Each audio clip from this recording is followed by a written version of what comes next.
Hello.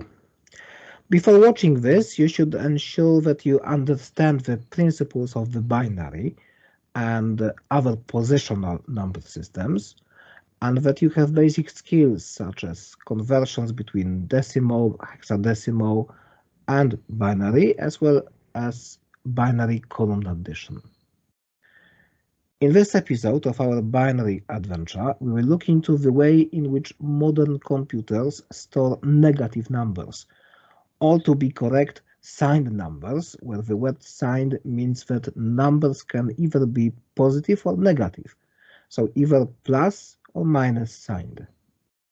Of course, a representation of positive numbers is not a problem, we did it so far, and one can say positive numbers or non-negative, thus including zero, are represented in a natural, straightforward way. So, how about the negatives? Firstly, how do we represent negative numbers in everyday life, everyday maths? We just add the minus sign. So here is normal or positive 5. It can optionally display the plus sign. And here is a negative 5. But the problem for computer implementation is that bits and registers can only contain numbers, namely the number 0 and the number 1. And indeed, the solution widely accepted in all modern computer architectures is that one bit in the number binary representation is reserved to store the sign. If the leftmost bit is 0, the number is positive. If the leftmost bit is 1, the number is negative. This might lead to a very simple idea for the implementation of signed numbers. For example,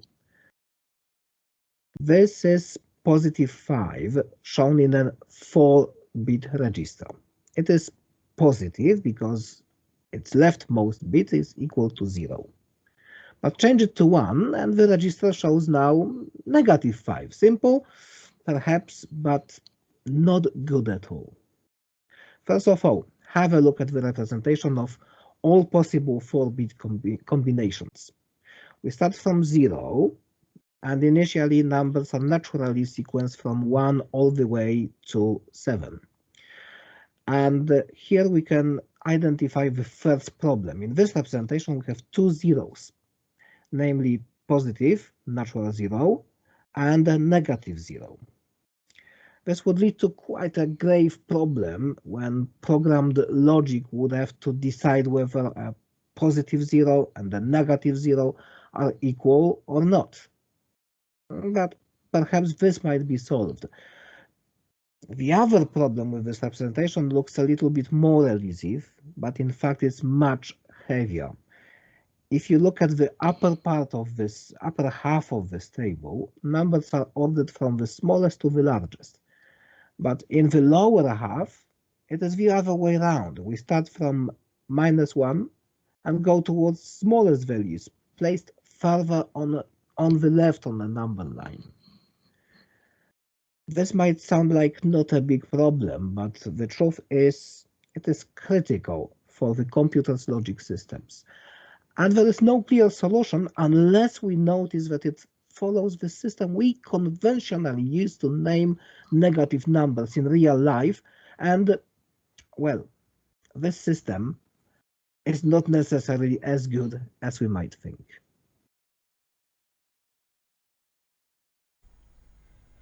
I will now demonstrate that the way in which we know about negative numbers and use them in everyday life is mathematically a misconception and total nonsense. Let's take two perfectly normal random numbers, positive decimal numbers like 42 and 24, and let's perform addition in columns. Okay, so 2 plus 4 is 6, 4 plus 2 is 6, the result is 66. This is perfectly logical, so far so good. Let's now try subtraction in columns with the same two numbers, 42 minus 24. 2 minus 4, it's now the result is negative, so what we will do, we'll borrow 1 from the next column. This one demoted to the previous column will become 10. 10 plus 2 is 12, so we will now subtract from 12. 12 minus 4 is 8, and 4 less 1, our borrowing, it's 3, minus 2, it's 1. The result is 18, perfectly logical and correct. Still, everything is fine. But now let's do another subtraction, but this time let's take 24 and let's subtract 42 from this number. 24 minus 42, subtraction in columns. 4 minus 2 is 2. 2 minus 4, it's a negative number, so we will borrow 1. Don't ask me where we borrow it. Somewhere. But it gets demoted to our column, becomes 10. 10 plus 2 is 12, so we subtract 4 from 12, the result is 8. And now we still have this borrowing here, 0 and 0 and minus 1, it's probably something like minus 1, but whatever we have here, I'm actually not sure what we should do with this position here. 82 is a nonsense, it's definitely not the right answer. 82 doesn't even look like the result of this subtraction if our understanding of negative numbers was correct, and of course it isn't. So what we normally do is to observe some kind of a mathematical trick actually. 24 minus 42 is the same thing as we will now swap these two numbers. 42 minus 24 taken with a negative sign. Mathematically we can do something like this, no problem with that. And now we can apply subtraction in columns for this subtraction. We have actually done this. It's 18, so the result is 18 taken with the sign minus, or negative.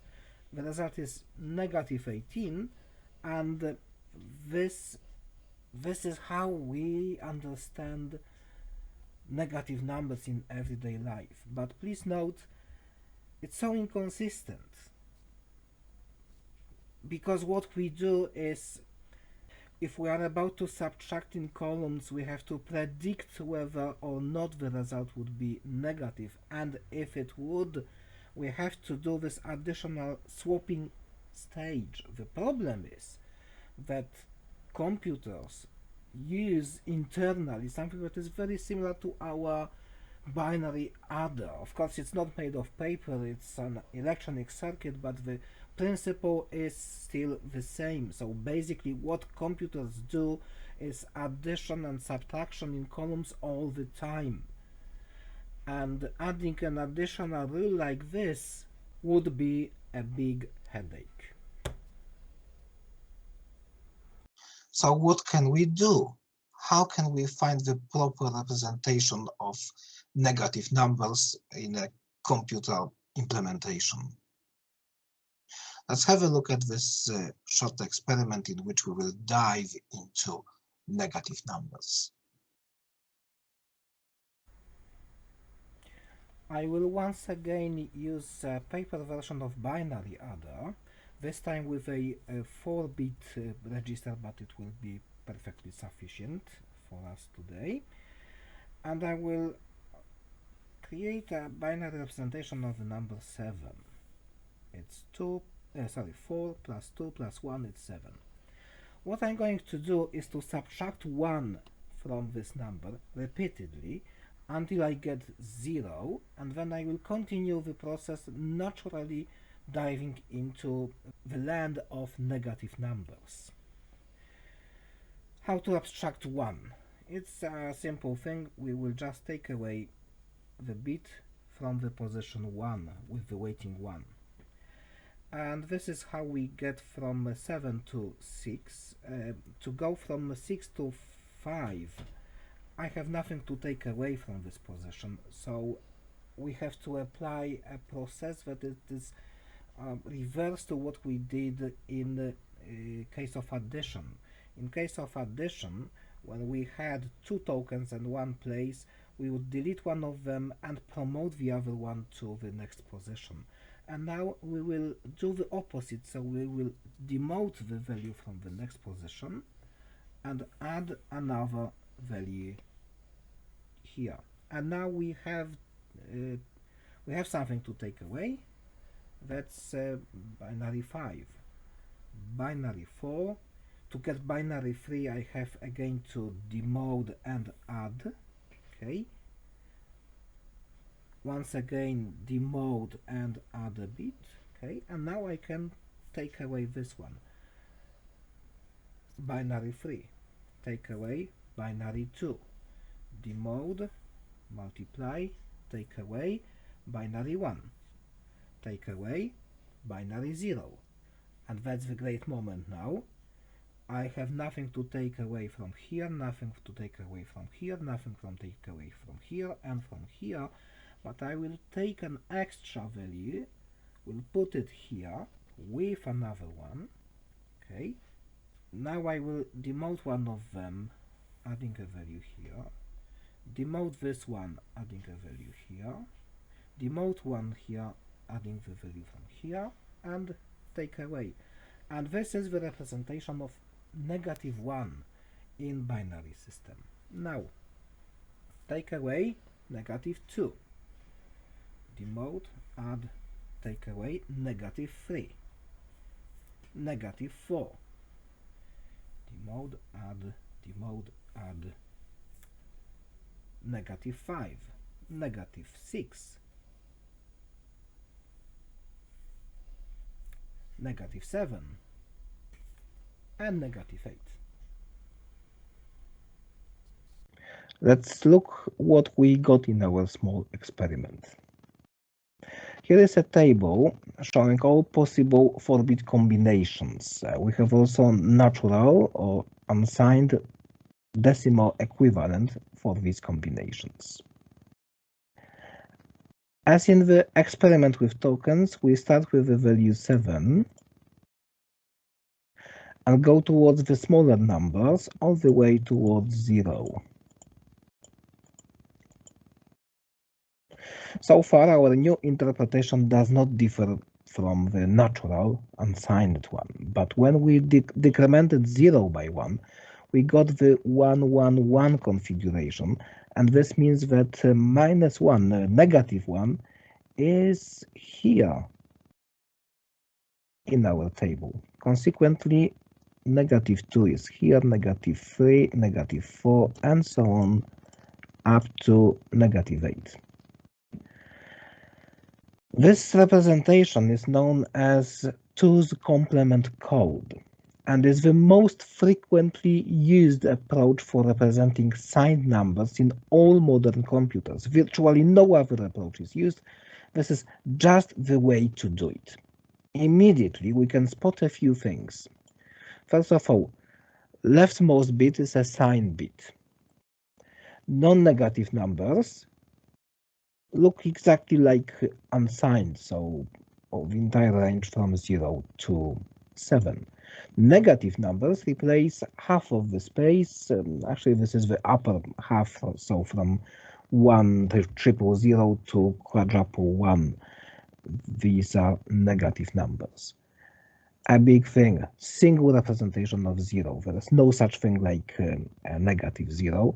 And most importantly, both positive and negative numbers are sequenced in increasing order, unlike the system we humans use. This makes it possible to implement mathematical operations in a mode which is consistent and simple, and which will make your computer happy. But how do really operations in the 2's complement code look like? Addition can be performed as usually. It's just natural addition as in classical binary code. Subtraction should be substituted by adding a negative value. So instead of subtracting a number, we add a negative value. If the result exceeds 16, creates a carryover on the over the leftmost bit, just ignore it. A few examples then. The first example is very simple addition, 2 plus 5. I will look up the value of both operands in our 2cc table. So 2, it's easy, it's 0, 0, 1, 0. 5, it's 0, 1, 0, 1.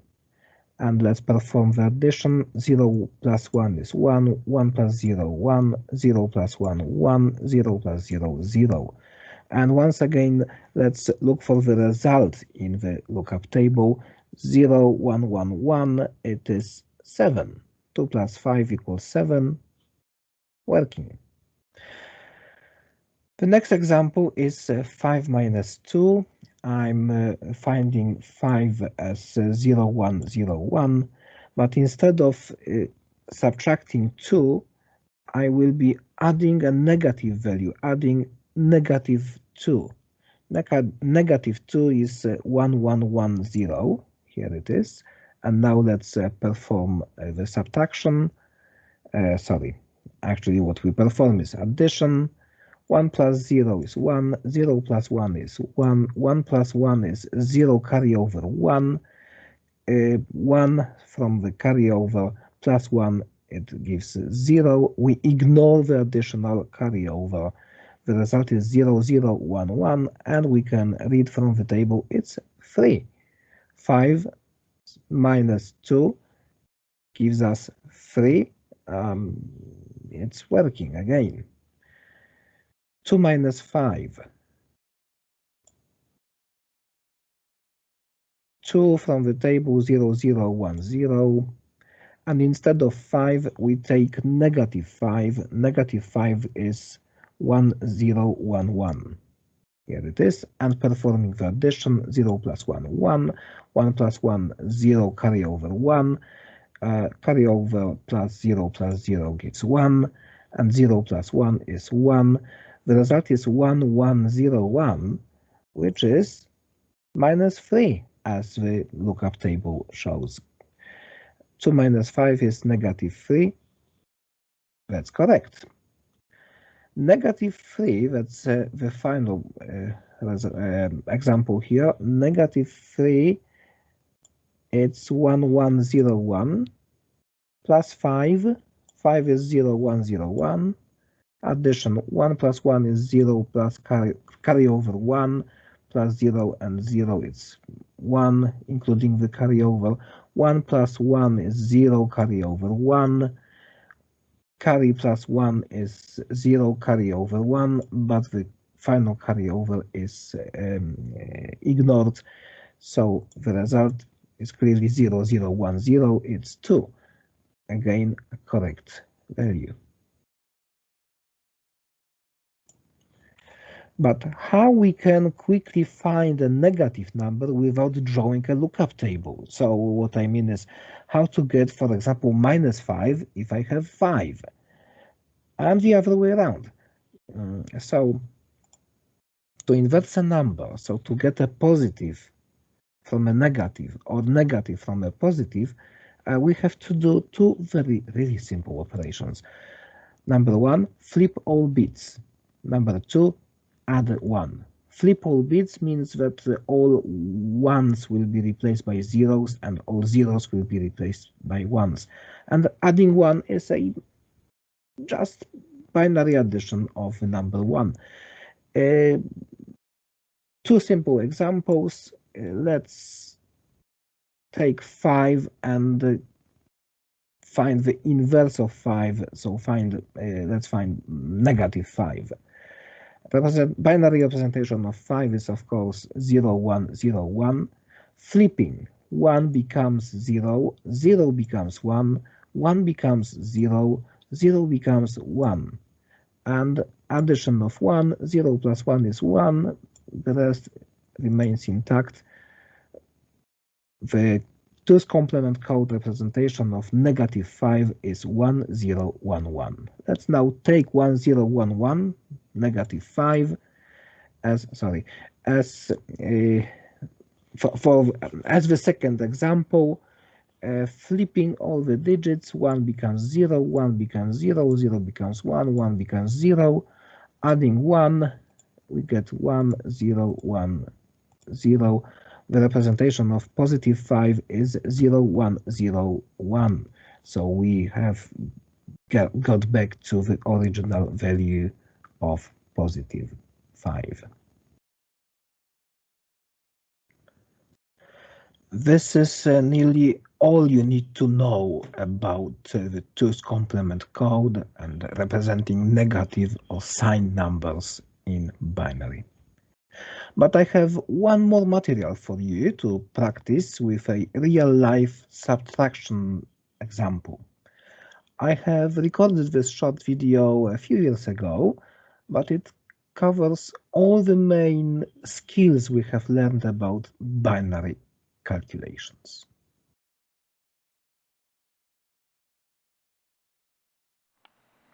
Hello, I'm going to demonstrate how to subtract two binary numbers using 2's complement code, the coding system that is used in most, if not all, computing systems.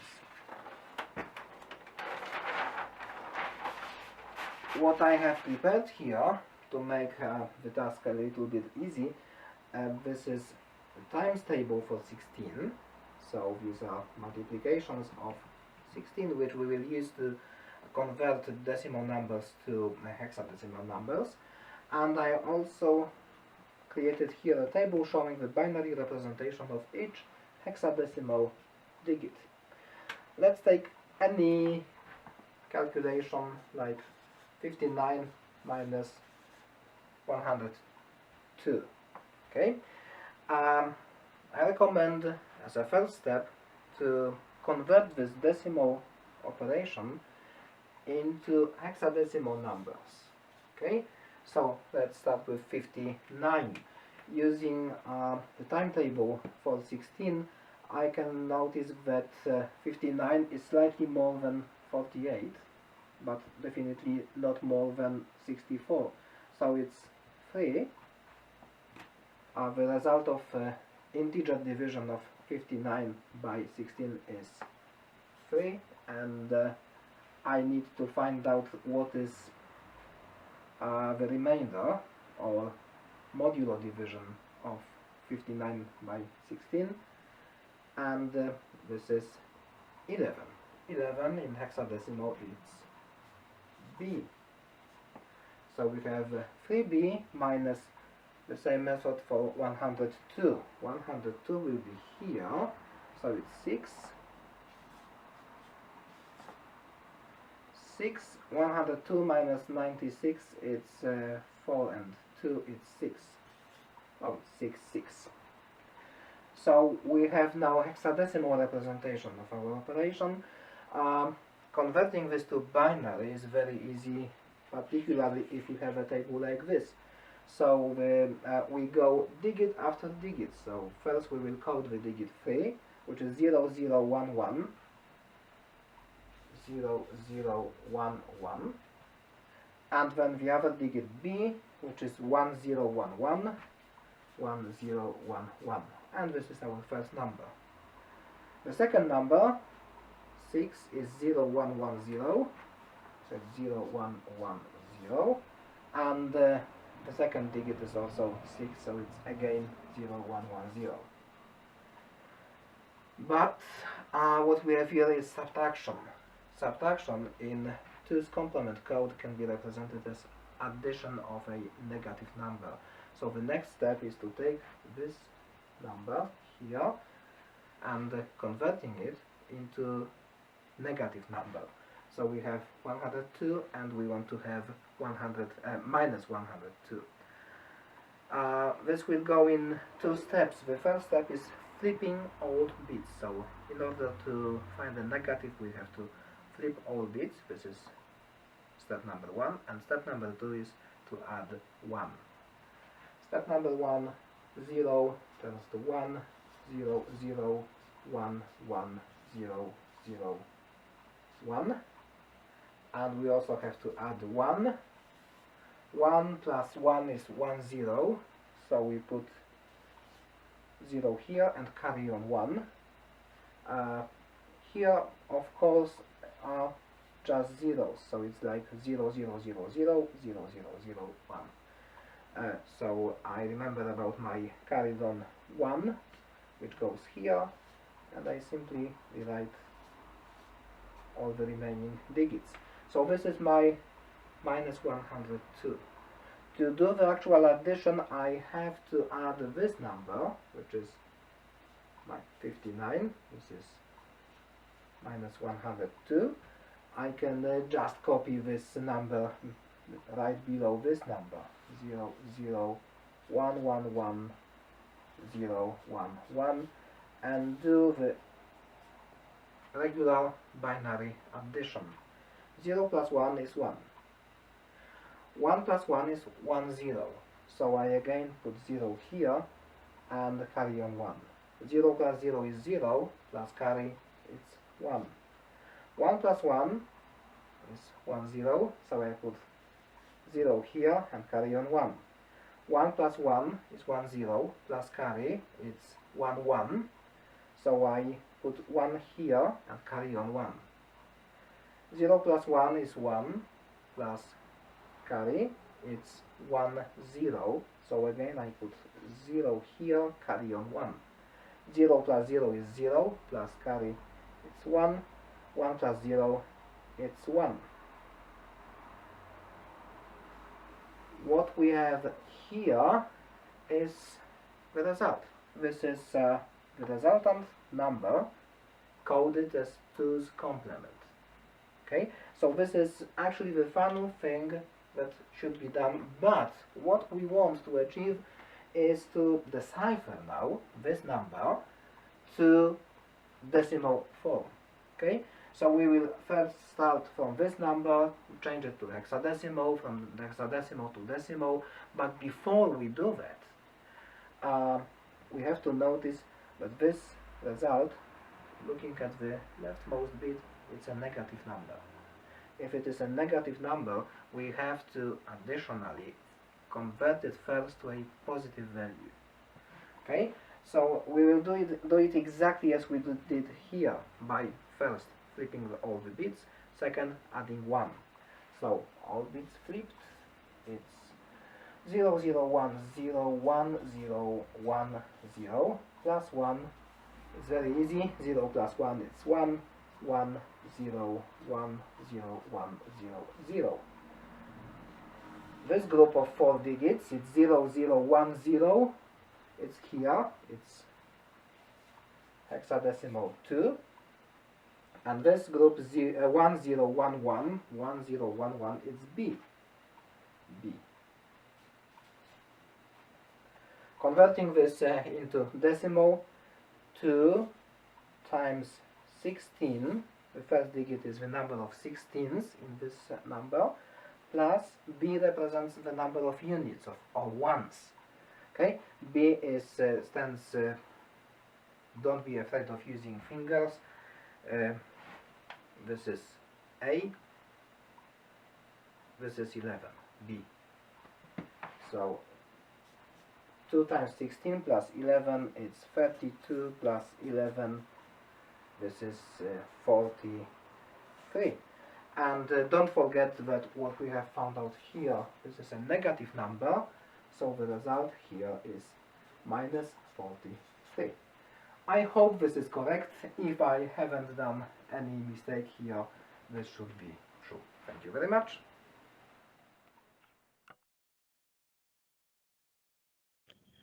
Thank you very much for watching, and I invite you to the next material, which will be published here soon.